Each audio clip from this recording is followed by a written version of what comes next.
You know what America lacks? A present. America has no now. We're reluctant to acknowledge the present. I guess it's too embarrassing. Instead, we reach into the past.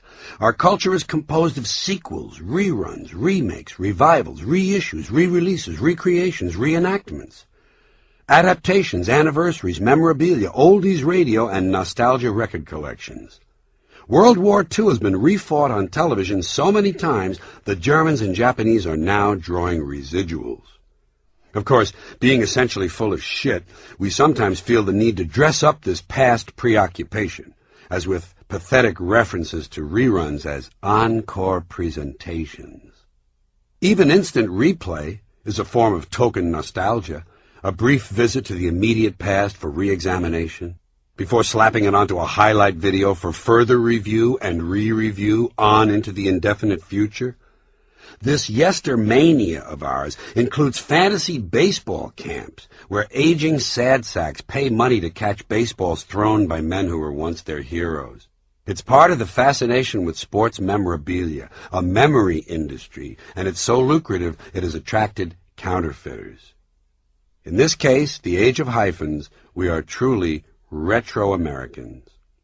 And our television newscasts not only reflect this condition, they feed it. Everything they report is twisted into some reference to the past. If there's going to be a summit meeting, you'll be told all about the last 6 summit meetings.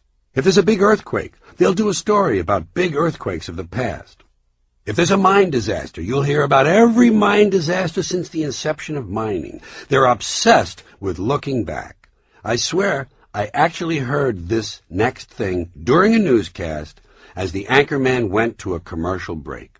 He said, "Still ahead, a look back." Honest, he said it. Hurricane Hugo 1 year later. Why? The anniversary of the Exxon Valdez oil spill. For what reason? The anniversary of the Bay of Pigs, Pan Am Flight 103, the hostages in Iran, the fall of the Berlin Wall, VJ Day, VE Day, Vietnam. Who gives a fuck? Bugs Bunny's 50th birthday, Lassie's 55th, the Golden Jubilee of Gone with the Wind, the start of the Korean War, Barbie celebrates her 35th, the 25th anniversary of the New York blackout, Bambi turns 50. Shit, I didn't even like Bambi when I was supposed to. How much do I care now? There's really no harm, I guess, in reviewing the past from time to time. Knowing where you've been is part of knowing where you are and all that happy horse shit. But the American media have an absolute fixation on this.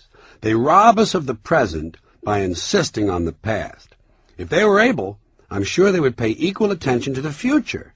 Trouble is they don't have any film on it.